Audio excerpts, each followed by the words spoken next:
Bonne soirée et bonne fête à toutes et à tous.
Chères habitantes et habitants de Marly,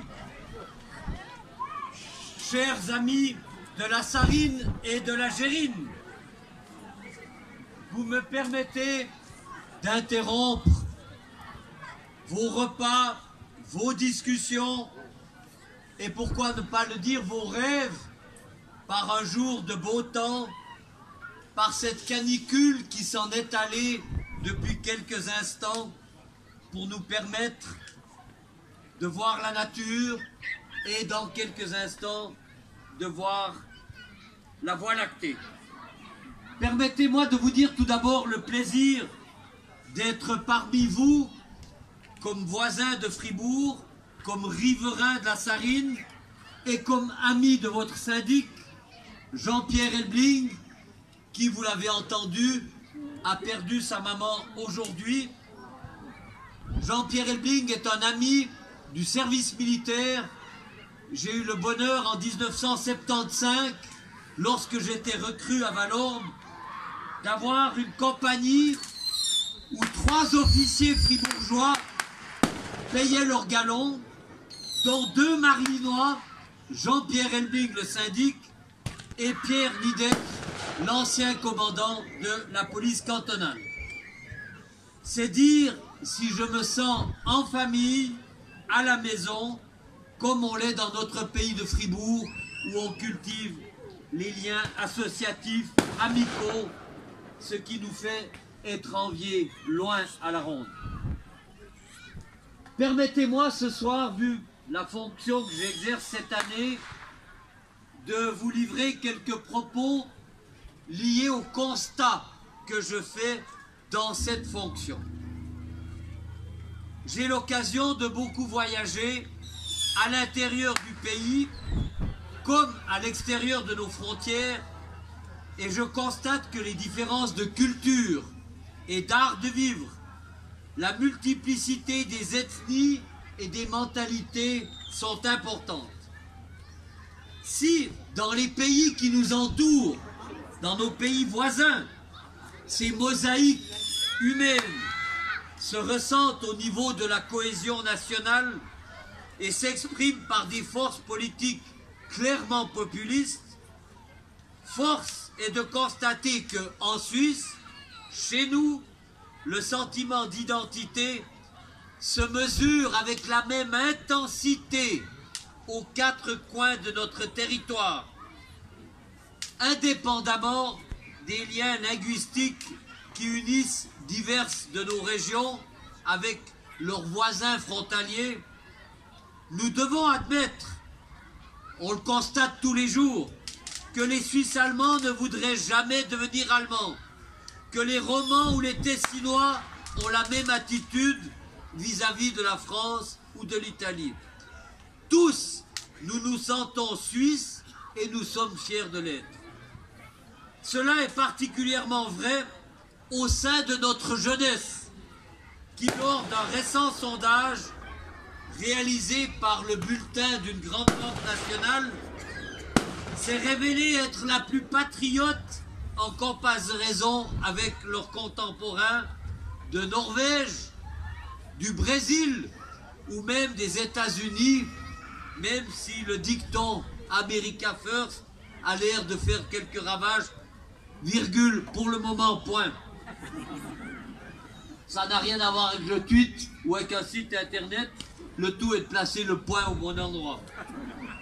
En effet, 87%, ich würde das auch auf Deutsch sagen, 87% unserer Jugend sind stolz auf unsere Heimat. Ils sont fiers d'être suisses. Cela a le mérite de la clarté. Même les votations populaires n'arrivent pas à tel taux. Ce fort sentiment d'identité, qui n'est pas forcé, s'est vérifié tout au long de l'histoire de la Suisse, pas seulement depuis qu'on zappe et qu'on passe d'un site à un autre, parce que dès la fondation de notre patrie, le territoire national s'est progressivement étendu, et c'est ça qui est remarquable, sans que jamais aucun État cantonal ne soit sorti de l'Alliance. Depuis 1291, il n'y a eu que l'addition de nouveaux cantons. Jamais personne n'est sorti du club. C'est vrai que chacun doit payer sa cotisation par la péréquation. Cette stabilité inégalable, qui n'a par contre comme concurrence que le bruit des pétards, nous la devons d'une part à l'absence de conflits qui auraient pu nous amputer une partie de notre territoire, voire même de notre voix, d'autre part à cette immense liberté qu'ont eu nos cantons d'entrer dans l'Alliance. Personne n'a jamais été forcé d'être suisse. Pourquoi? Parce que nous avons tous visé ce but de sauvegarder cette liberté vis-à-vis de nos voisins. Cette remarque ne se veut pas de la théorie. Notre pays ne s'est pas construit par des décisions politiques ou administratives. Notre pays s'est construit parce que les gens ont voulu devenir suisses. Et ça, n'ayons pas peur de le dire avec fierté. Mais cette liberté que nous avons eue de devenir suisses, elle n'est pas un droit acquis. Elle s'entretient régulièrement par le biais de l'instrument privilégié qu'est la démocratie directe, offerte à tous les citoyens et qui permet aux uns et aux autres de régulièrement refaçonner l'édifice commun. Il n'y a pas que l'économie ou les entreprises qui se remettent à jour, ou comme dirait le Conseil fédéral, directeur des affaires étrangères, de faire un reset. Nos institutions sont constamment remises à jour, 4 fois par an, par les votations populaires. C'est tellement évident que c'est peut-être bon des fois de le rappeler. En un mot, commençant, cette fameuse liberté dont j'ai parlé s'exerce fréquemment pour modeler notre pays qu'on aime et auquel on tient farouchement par ce caractère de l'indépendance. Personne n'a prise sur nous. Alors, cet attachement viscéral au pays tire sa racine aussi. Elle tire son explication dans l'atmosphère de paix. Il n'y a pas seulement l'histoire, la démocratie et la liberté. Ça, c'était le premier thème que je voulais aborder. Mais il y a aussi cette paix que notre jeunesse, cette jeunesse des 87% de satisfaction, peut constater a contrario à l'étranger. Regardez ce qui se passe en ex-Yougoslavie. Regardez ce qui se passe dans des pays qui nous entourent. Il peut y avoir des attentats racistes, il peut y avoir des guerres civiles. Toutes les menaces sont encore là, mais chez nous, la paix règne. Et la jeunesse aime la paix parce que ça lui permet de s'adonner à la formation et à ses loisirs. De quel pays, je me permets de vous poser cette question avec un petit peu d'humour, de quel pays le président de l'Assemblée fédérale pourrait-il se targuer de se déplacer à Marly ou ailleurs sans bodyguard? Aucun autre. Et cette paix incomparable qui frappe tous nos hôtes de passage tire son origine, j'y tiens de vous le dire, dans un ordre social, dans une organisation fondée sur une certaine justice. Il n'y a pas de justice parfaite, il y a toujours des inégalités à combattre, mais il y a une certaine justice, ou en tout cas pas trop d'injustice, et une relative, il ne faut pas être absolu dans les affirmations, une relative égalité des chances et le respect des minorités. On peut toujours s'améliorer. Man kann immer nach besser streben. On peut toujours essayer de faire mieux et on doit le faire. Mais quand on compare, quand on fait ce qu'on appelle le benchmark avec les autres, il n'y a pas photo, ça va en tout cas moins mal chez nous, pour pas dire de manière très positive que ça va beaucoup mieux. Alors, ce véritable contrat de société, je reprends là une expression d'un ancien Premier ministre français, Jacques Chaban-Delmas, ce véritable contrat de société implique pas seulement des droits. Comme dans un contrat, il y a des droits et il y a des obligations. Et il y a des règles du jeu collectives, comme au foot, ou comme au hockey, puisqu'il y a aussi une patinoire. Le travail intense, c'est une notion à laquelle je suis attaché, parce que dans notre pays voisin et ami qu'est la France, une certaine Madame Aubry, qui a voulu introduire les 35 heures, elle a ruiné son pays, parce qu'aucun gouvernement n'arrive à redresser la barre. Jamais un peuple n'est devenu malheureux à cause du travail. On peut travailler, ensuite on peut se payer des choses et en des loisirs, mais ce qui a été fait en France c'est une catastrophe. Peut-être qu'on en bénéficie un peu, mais ne suivons jamais cet exemple de considérer le travail comme ennemi. Je disais donc, le travail intense et l'honnêteté dans les affaires, on n'ose plus parler de ça. L'honnêteté dans les affaires, c'est-à-dire qu'il y a un bénéfice qui est juste, il y a un contrat dont on respecte les clauses, il n'y a pas besoin de loi pour ça, mais il faut de la morale. Donc le travail intense et l'honnêteté dans les affaires sont des parties intégrantes.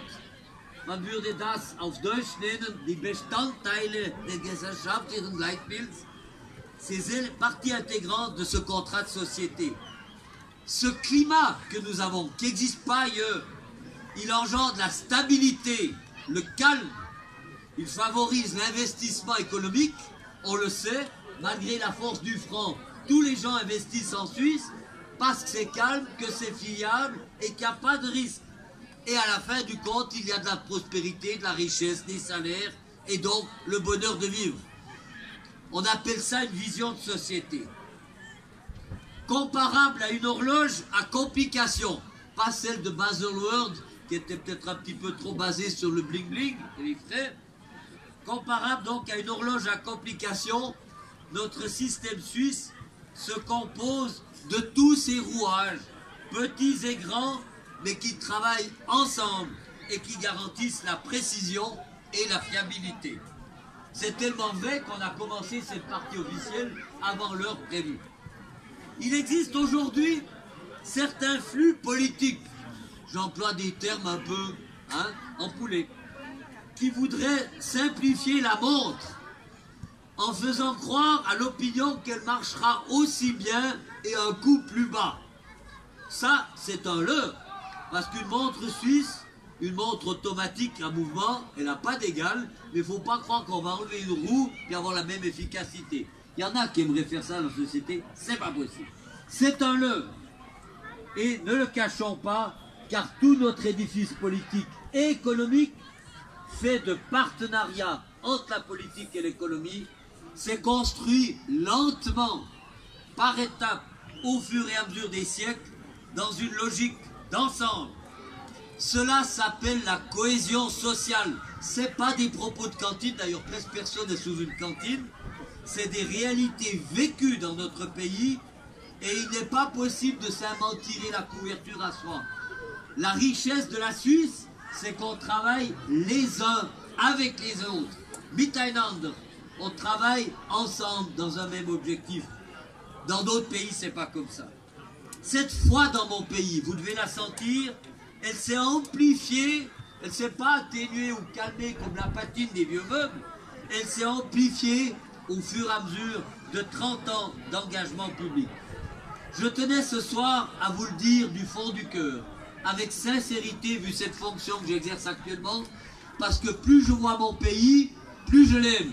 C'est pas sur catalogue, c'est pas en ligne, c'est pas parce qu'on m'a dit ou que c'est la mode. C'est parce que je le vis, je le vois, je le crois.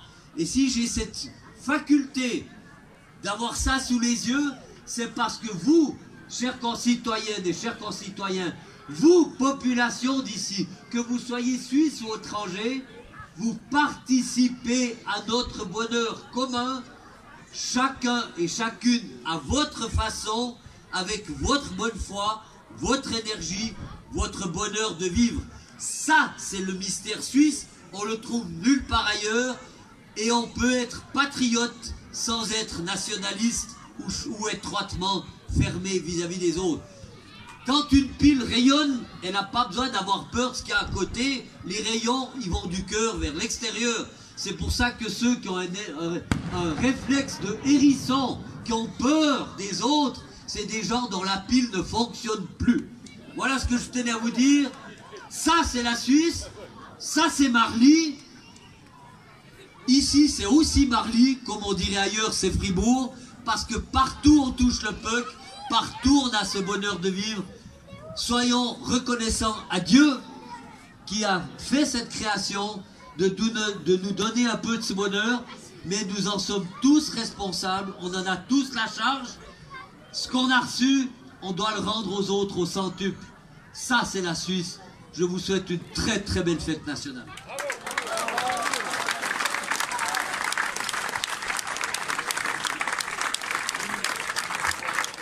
Voilà, merci encore, un tout grand merci à Monsieur Dominique Demumont. Vous avez senti qu'il y a la passion, il y a l'amour du pays, il y a des éléments à retenir qui vont peut-être vous amener à quelques réflexions. Voilà, maintenant je vais passer le témoin encore une fois à la Gérigna qui va nous interpréter l'hymne national. À vous la Gérigna.